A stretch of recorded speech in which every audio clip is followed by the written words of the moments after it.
قبل ما اتكلم عن تحليل الماتش ده عايز اعرفك على استراتيجيه نادي برينفورد.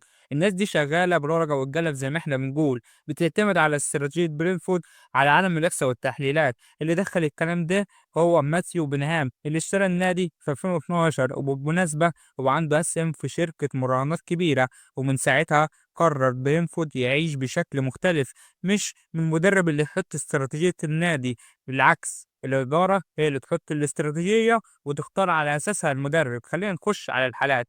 أول حالة، بص على اللقطة دي رمية تماس لبرينفورد بيعتمد عليها طول الدوري. دي كانت أول رمية تماس في المنطقة اللي برينفورد عايزها. كانت في الدقيقة 4 و41 ثانية. يروح لها مين؟ كايودو، وبالمناسبة هو باك يمين، ساب مكانه وراح ناحية الشمال عشان يلعبها. وده كان قرار مش عشوائي، ده كان تكتيك متدربين عليه. المهم، شايف السهم ده؟ هو ده مسار الكورة، بيتلعب عليه دايما عن ناحية القائم القريب. ليه بقى؟ عشان هم بيحطوا 4 لعيبة، وبالمناسبة دولت أطول 4 لعيبة عندهم. والهدف منهم إنهم ياخدوا اللمسة الأولى عشان يرجعوا الكورة في ال6 ياردة، ويكمل فيها وطارة ويسجل الهدف. ودي الخريطة الحرارية اللي بتأكد كلامي اللي أنا قلته. بص على كريدو رقم 33، هتلاقيه دايما معظم تحركاته في نص الملعب بتاع الخصم، وخصوصا الناحية الشمال. أما الرقم 20 هو أييل، دي بقى باك شمال نرويجي طوله 196 سنتي.